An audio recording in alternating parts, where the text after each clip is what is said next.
day everyone, I am Jeremiah Kalinyahan, your voice anchor for today, and I'm going to present to you my chosen content for this project in reading in the Philippine history. So let's begin with Filipino beliefs and traditions. So first in our list, we have 9 days burial or Pasiyam. Pasiyam, after the entombment, mourners offer prayers such as the Rosary for the dead every evening for 9 days, a custom called the Pasiyam or Pagsisiyam, literally that which is done for 9 days. This novena period often ends with a service followed by formal meal with family and close friends. So the next one is Kulam or Barang in Bisaya. Witchcraft has been present throughout the Philippines even before Spanish colonization and is associated with indigenous Philippine folk religions. Its practice involves black magic, specifically a malevolent use of sympathetic magic. So third in our list, we have Maligno or the Ingon Ato in Bisaya. Maligno, they are the Philippines' supernatural beings. Some are folklores, like Tiyanak and Manananggal, and some are proven, like the White Lady, Ghost, Dwarf, and so many others. And the fourth one is Pagmamano. In the Philippines, as in other Southeast Asian countries, paying respect to older people is a tradition passed from generation to generation. In today's program, we'll talk to Emmanuel Abalos about Mano or Pagmamano, an honoring gesture performed in Filipino culture as a sign of respect for an elder and a way of requesting a blessing from elder. Next will be Bahay Kubo, like in the song Bahay Kubo kahit munti na. So, the Bahay Kubo or Payag is a type of stilt house indigenous to the Philippines. It often serves as an icon of Philippine culture. The house is exclusive to the lowland population of unified Spanish-conquered territories. Its design heavily influenced the Spanish colonial era Bahay na Bato architecture. So next, Fiesta or Festival. Happy Fiesta Kalape. An organized set of special events such as musical performances or plays, usually happening in one place, or a special day or period, usually in memory of a religious event with its own social activities, food, or ceremonies, a film, food, or musical festival. Next, indigenous Filipino healing. Actually, ang nasa picture kay gatuob ni siya, but there are so many ways aning indigenous Filipino healing. So, let's start. Folk medicine refers to traditional healing practices anchored in cultural beliefs of body physiology and health preservation. Reflective of indigenous heritage, it fosters a better understanding of health and disease, healthcare systems, and biocultural adaptation. Folk medicine is perceived to be effective in alleviating health concerns. The accusation of such product is attributed to satisfaction from prior experience, distrust in the current healthcare system, family tradition, and intention to supplement existing medical treatment. Next is indigenous tattooing ni Apo Wangud. A thread is strung through the eye and drawn across the ink to soak it. The needle is then sewn into the skin, up and down, pulled through, and pigment deposited in a channel left by the needle. This is highly skilled work and generally only practiced by the older women of the tribe. Next, pagpag. Pagpag defined as to shake off dust or dirt in English is perhaps the most common death-related pamahiin. Pagpag is the practice of taking the time to go somewhere else after visiting a wake instead of directing going home.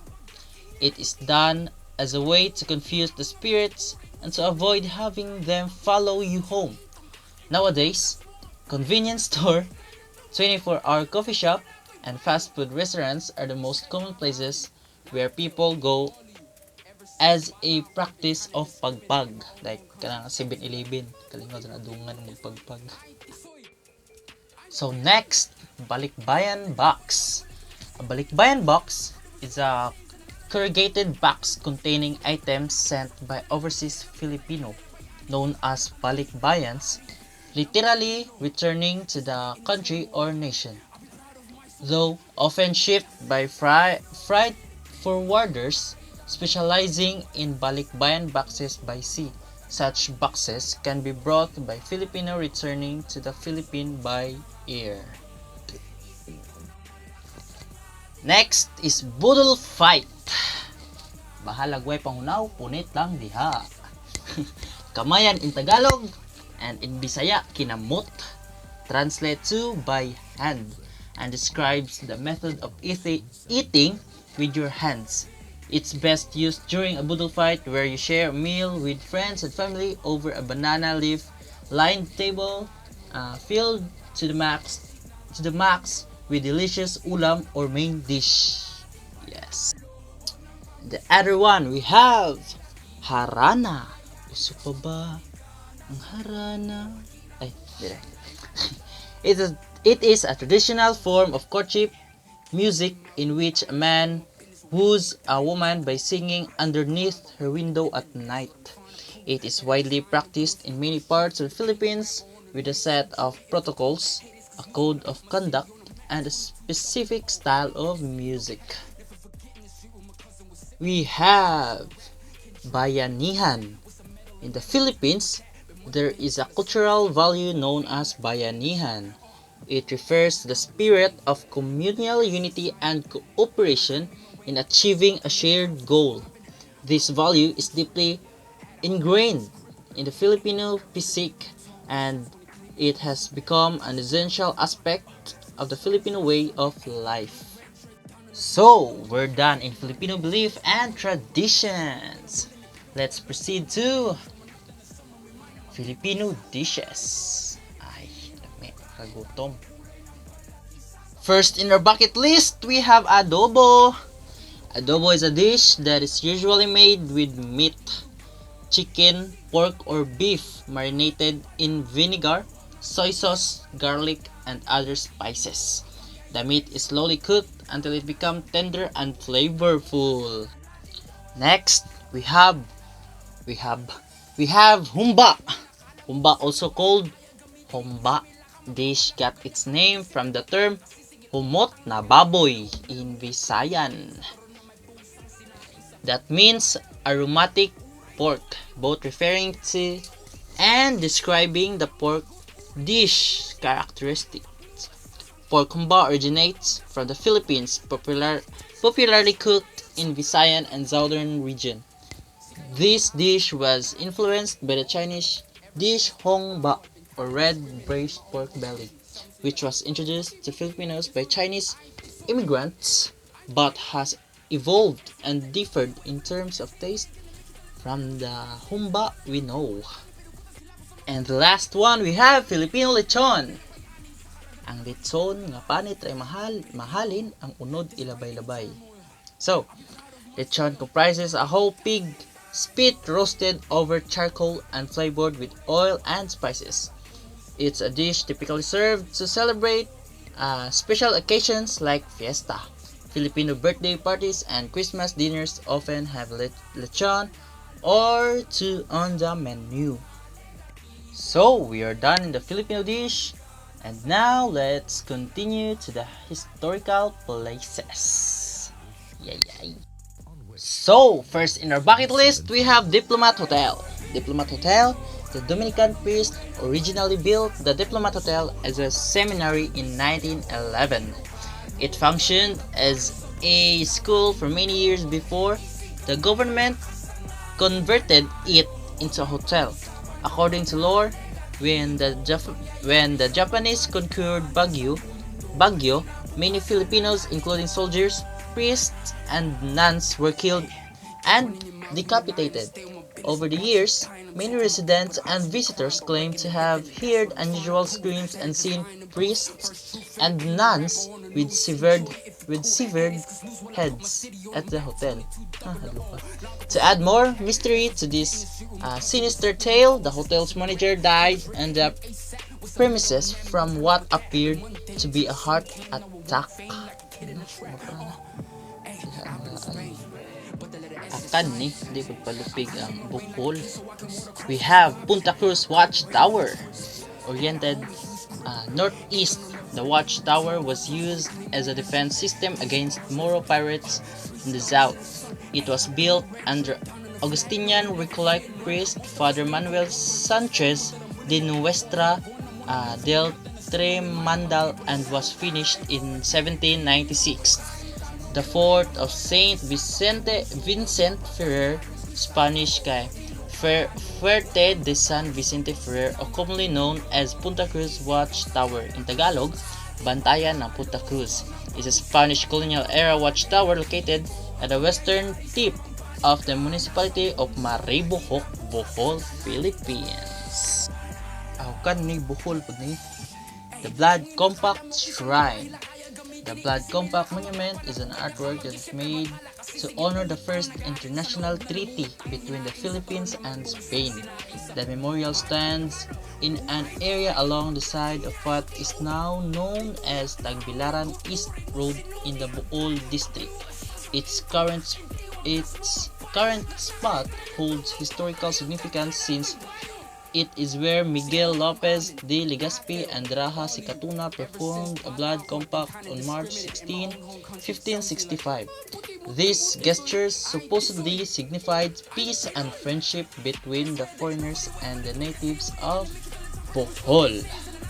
So we are now at the last part. Let me share to you ang katagang I Shall Return. So, Landing Memorial Park. The Leyte Landing Memorial Park, or also known as the MacArthur Landing Memorial Park in Palo Leyte, marks the site of General Douglas MacArthur's return to the Philippines to fulfill his promise to the Filipinos in helping free the country from Japanese forces. Therefore, I conclude the belief and traditions of Filipinos are deeply rooted in the rich cultural tapestry woven from indigenous practices, Spanish influences, and modern adaptations. From vibrant fiestas to intricate religious ceremonies, these customs reflect a resilient spirit, strong community ties, and a profound connection to heritage and faith. The historical places in the Philippines offer a captivating glimpse into a rich and diverse tapestry of its past, from ancient rice terraces to colonial-era churches and monuments commemorating pivotal moments in Philippine history. These sites serve as poignant reminders of the country's cultural heritage and resilience. Exploring these landmarks not only educates but also fosters a deeper appreciation for the Philippines' multifaceted history. And I believe that's all I have, that's all I've got, and that's all I need to say. And I thank you.